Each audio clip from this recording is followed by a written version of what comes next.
First contact and betrayal. The vast emptiness of space stretched before Captain Alina Reyes as she stood on the bridge of the UES Pathfinder, humanity's first true interstellar vessel. The year was 2187, and after decades of preparation, humans had finally developed the technology to reach beyond their solar system efficiently. The Pathfinder's revolutionary quantum fold drive had brought them to Ta Ceti, a star system 12 light-years from Earth. "Captain, we're detecting artificial structures on the fourth planet," announced Lieutenant Marcus Chen, his eyes fixed on the sensor displays. "Definitely not natural formations." Alina's heart raced. This was the moment humanity had been waiting for since they first looked up at the stars.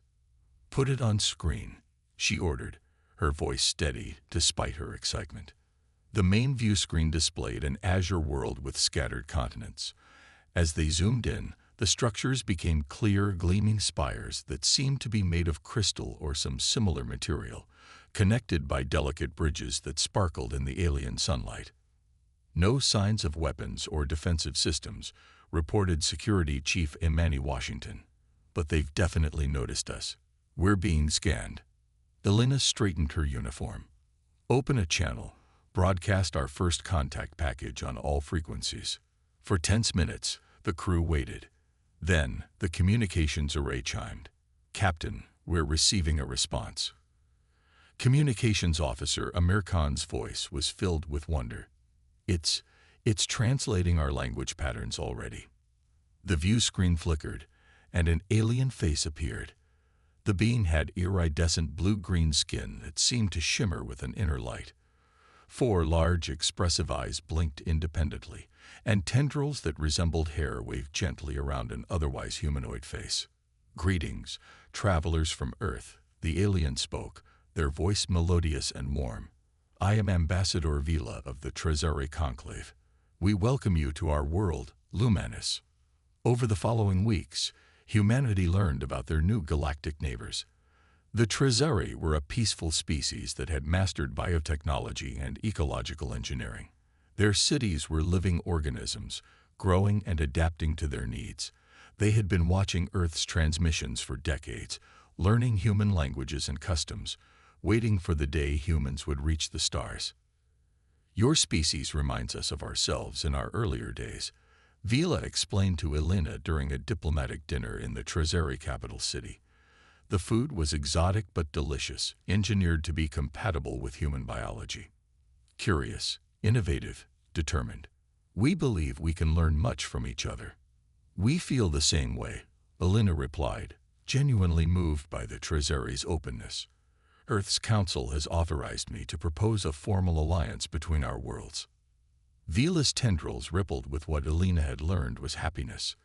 "This brings joy to our hearts." However, the ambassador's expression shifted, tendrils stilling. "There is something you should know about the wider galactic community." Alina leaned forward, instantly alert. "What do you mean?" "We are not the only spacefaring civilization. There exists a group called the HFY Council, 12 ancient species that control much of the galaxy.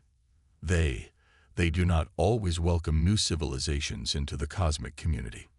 "Are they dangerous?" Alina asked directly. "They can be," Vila admitted. "They believe in maintaining specific evolutionary paths for younger species. Those who develop too quickly or in directions they do not approve of face consequences." Despite this warning, Earth and Lumanus formalized their alliance 3 months later.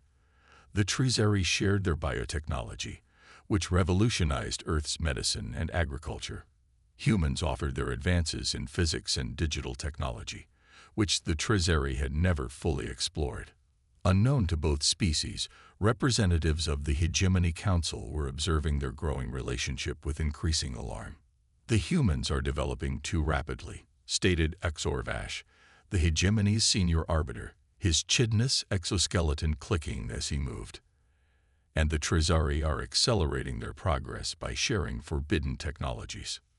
"We have seen this pattern before," agreed Muznar, her gelatinous form pulsing with bioluminescent warnings. "Remember the Zentari.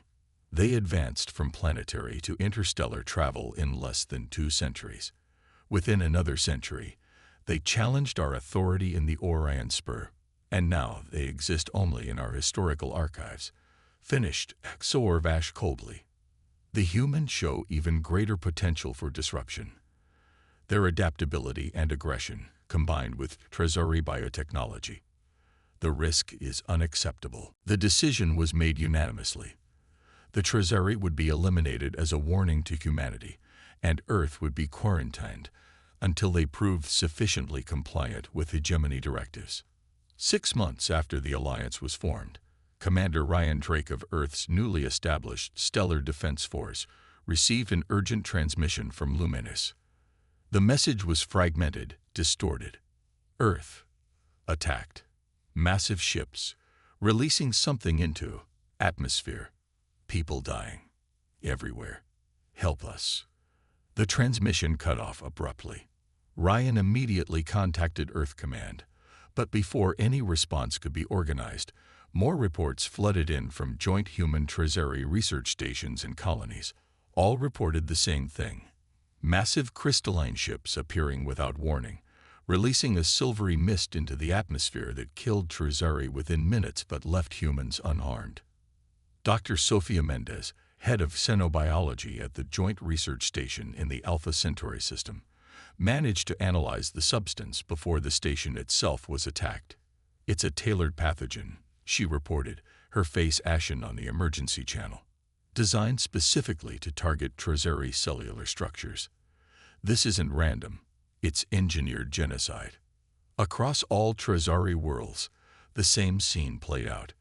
Billions of Trezori collapsed where they stood, in their homes, in the streets, in the middle of conversations with their human allies. The hegemony ships made no attempt to communicate, simply arriving, deploying their weapon, and moving on to the next target. On Earth, an emergency meeting of the Global Defense Council was convened. Admiral William Torres displayed the horrifying footage streaming in from across Trezori space. "This is the Hegemony Council," he explained grimly. "According to the data we've gathered, they've systematically eliminated other species before. The Trezori knew this, but hoped their alliance with us would provide protection. Why haven't they attacked us directly?" asked one council member. "They have," Admiral Torres replied, "just not militarily. We've received a message from an entity identifying itself as the Hegemony's voice. They've declared that Earth is now under quarantine. Any attempt to leave our solar system will be met with immediate destruction. They expect us to abandon our Trezori allies and restrict our technological development to paths they approve." The room erupted in angry shouts and arguments. Eventually, Defense Minister Kazuo Yamamoto raised his hand for silence. "The question before us is simple, if difficult," he said quietly. "Do we comply with their demands to save ourselves, or do we honor our alliance with the Trezori and fight back?" Dr. Maya Patel, who had worked closely with Trezori scientists, stood up. "The Trezori welcomed us to the stars with open arms. They shared their knowledge freely, and now they're being slaughtered because of it, because of us. If we abandon them, what does that say about humanity?" Admiral Torres nodded. "There's something else you should know. We've received reports from the few surviving Trezori ships. The Hegemony doesn't just want to quarantine us. Their long-term plan is to guide our evolution through selective pruning of our population when we develop in ways they disapprove of. This isn't just about the Trezori anymore. It's about our future." The council voted unanimously. Earth would fight. "But how?" asked Minister Yamamoto. "Their technology is centuries ahead of ours. Even with what we've learned from the Trezori, we're outmatched." Admiral Torres' expression hardened. "Maybe not. For decades, Earth has maintained contingency plans for extraterrestrial threats. Project Safeguard has been developing weapons and ships in secret facilities throughout the solar system. And now, with Trezori biotechnology, we might have options the Hegemony doesn't expect." As the meeting concluded, Torres turned to Dr. Patel. "We need to gather every surviving Trezori and all the data we have on Hegemony technology. We have one chance to get this right. Across the solar system, humanity began to prepare for war against an enemy that had mastered the stars when humans were still learning to make fire. But they had one advantage. The hegemony believed humans would be cowed by their display of power. That fear would drive Earth to submission. They were about to learn how badly they had misjudged the human spirit. Operation Vengeance. Deep beneath the lunar surface, in a facility unknown to all but the highest levels of Earth's government, Commander Layla Sharma watched as engineers and scientists worked feverishly to integrate Tresari biotechnology with human weapon systems. The cavernous hangar housed dozens of ships, the vanguard of humanity's secret defense fleet. "How soon can we deploy?" she asked Dr. Victor Novak, the project's lead scientist. The older man ran a hand through his silver hair. "The biomechanical shields are functional. The stealth systems derived from Tresari chameleonic organisms are operating at 87% efficiency. But the targeted counteragent to their bioweapon," he sighed. "We need more time." "Time is the one thing we don't have," Layla replied. "Every day we wait, more Tresari die. The few remaining colonies and ships are being hunted down systematically." Ambassador Vila, one of only a few thousand Tresari survivors, approached them. Despite the genocide of her people, she worked tirelessly with the humans, her once vibrant tendrils now dull with grief, but her resolve unbroken. "Perhaps I can help," she said. "Our scientists theorize countermeasures against biological attacks. The data was in our central archives on Luminous." "Luminous fell 3 weeks ago," Layla reminded her gently.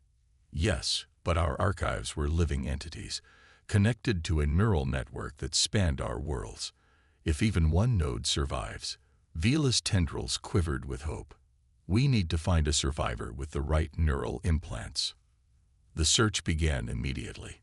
Among the refugee ships scattered across human space, 3 Tresari were found with the necessary neural connections. Through a risky procedure that merged Tresari neural technology with human computer systems, Dr. Novak and his team managed to extract fragments of the archived data. "It's working," Dr. Novak exclaimed as information flooded their screens. "Biomolecular structures, countermeasure protocols. It's all here." With this new information, Earth's scientists made a breakthrough. Not only could they protect the remaining Tresari from the hegemony's bioweapon, but they could also turn the hegemony's tactics against them. The plan for Operation Vengeance took shape rapidly. 3 days later, Admiral Torres addressed the combined fleet, 157 warships of various sizes, each enhanced with Tresari biotechnology and crewed by humans and surviving Tresari working together. "The hegemony believes they've won," he said, his voice echoing through the communication channels. "They believe we're cowering in our solar system, grateful to be spared. They don't expect us to fight back. That's our advantage." The plan was audacious. The fleet would split into 3 battle groups. The first, led by Commander Sharma, would target the hegemony's communication network, creating chaos in their command structure. The second, under Captain Reyes, would strike at the bioweapon production facilities identified by Tresari intelligence. The third and largest group, commanded by Admiral Torres himself, would engage the main hegemony fleet guarding the conquered Tresari homeworld. "We're outgunned and outnumbered," Torres acknowledged. "But we have surprise on our side, and we have something else. Something the hegemony has forgotten in their millennia of unchallenged dominance, the will to fight for our freedom, and for the memory of our friends." The fleet departed Earth using a modified version of the quantum fold drive, enhanced with Tresari spatial manipulation technology. Instead of the bright energy signatures the hegemony would be watching for, the ships slipped through space like ghosts, barely detectable even to advanced sensors. Commander Sharma's battle group reached their targets first, 3 massive communication hubs that coordinated hegemony activities across 50 star systems. Using stealth shuttles with hybrid human Tresari crews, they infiltrated the stations and planted devices that mirrored the hegemony's own technology, but served a very different purpose. "Devices planted," reported Lieutenant Commander Rajpedal from the lead shuttle. "Activating now." Across 50 star systems, hegemony communication networks suddenly began broadcasting contradictory orders, false alarms, and phantom fleet movements. Ships rushed to defend against attacks that weren't happening, while ignoring genuine distress calls. Meanwhile, Captain Ray's battle group struck at the bioweapon facilities. These were heavily defended, requiring direct assault rather than infiltration. The enhanced shields of Earth's ships, derived from Trezari biotechnology, absorbed the initial hegemony fire long enough for them to close distance and deploy their own weapons. "Target their atmospheric processors," Rise ordered as her flagship, the UES Defiant, engaged a hegemony cruiser. That's where they synthesized the bioweapons. The battle was fierce, but the hegemony forces were disorganized due to the communication chaos. One by one, the bioweapon facilities were destroyed or captured, with the human Trezari forces taking minimal losses. The main battle, however, was yet to come. Admiral Torres led the largest battle group directly to Lumanis, the fallen Trezari homeworld now occupied by the hegemony's main fleet. "All ships, execute jump protocols on my mark," Torres commanded.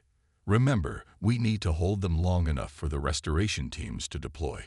The human Trezari fleet emerged from quantum space directly amongst the surprised hegemony vessels. Before they could organize a response, Earth ships were already firing, targeting propulsion systems and communication arrays rather than attempting to destroy the vastly larger hegemony warships. On the bridge of the hegemony flagship, Zorvash received alarming reports from across his fleet. "Impossible," he chittered in rage. "How have they penetrated our defenses? How have they countered our technology so quickly?" "Senior Arbiter," a subordinate approached cautiously. "We're detecting unusual activity on the planet's surface. The humans are deploying something into the atmosphere." "Another bioweapon?" Zorvash demanded. "Against whom?" "The Trezari are already gone." The answer came soon enough. The substance being released was a revolutionary combination of Trezari regenerative biotechnology and human medical nanites. It was seeking out the preserved Trezari DNA in the billions of bodies on the planet's surface. In the midst of the space battle, something miraculous began to happen on Lumanis. The Trezari, whose cellular structures had been attacked but not completely destroyed by the hegemony weapon, began to revive. First hundreds, then thousands, then millions of seemingly dead Trezari started to breathe again as the human-developed countermeasure reversed the effects of the genocide. "Senior Arbiter." The subordinate's voice was now panicked. "The Trezari, they're reviving." For the first time in thousands of years, fear rippled through the Hegemony Council. A species they had deemed eliminated was returning, and the humans they had dismissed as primitive had not only fought back effectively, but had actually reversed what the hegemony had believed to be their most decisive weapon. Admiral Torres opened a channel to the hegemony flagship. "This is Admiral William Torres of Earth. What you're witnessing is humanity's response to genocide. We've neutralized your bioweapons, disrupted your communications, and now we're restoring the people you tried to eradicate. You have two choices: retreat and leave Trezari space permanently, or face the consequences of continuing this war." Zorvash's mandibles clicked furiously. "You cannot threaten the hegemony. We have ruled the stars for millennia before your species even developed language."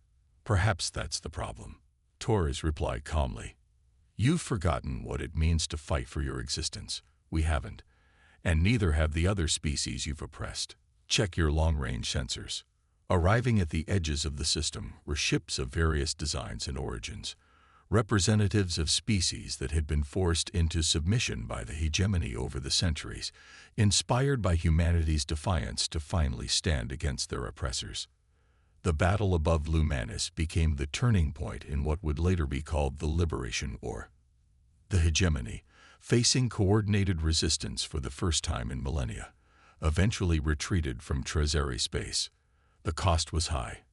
Nearly a third of Earth's fleet was destroyed or severely damaged, and millions of revived Trezeri suffered lingering effects from their near extinction. But the aftermath brought a new order to that sector of the galaxy. The Trezeri-Human Alliance became the foundation for the Stellar Concordat, a coalition of species united by principles of mutual respect and collective defense. Former hegemony subjects joined one by one, until the ancient council found itself increasingly isolated. 1 year after the Battle of Lumanus, a memorial was unveiled on Earth. It depicted a human and Trezeri hand reaching toward each other, surrounded by stars. The inscription read, "In remembrance of those who fell, and in celebration of those who rose again. When faced with extinction, we chose to fight, not just for ourselves, but for each other." Ambassador Vila, now the Trezeri representative to the Stellar Concordat, stood beside Admiral Torres at the ceremony. "My people owe humanity our very existence," she said, her tendrils once again vibrant with life. Torres shook his head. "We owed you our friendship and loyalty. And in return, we discovered something about ourselves. When pushed to our limits, humans don't just fight for survival. We fight for justice, for our friends, and for a future where no species lives in fear of extinction for daring to chart their own course among the stars." As they looked up at the night sky, the stars seemed to shine with new meaning, not just distant points of light, but homes and havens, protected by an alliance forged in humanity's finest hour.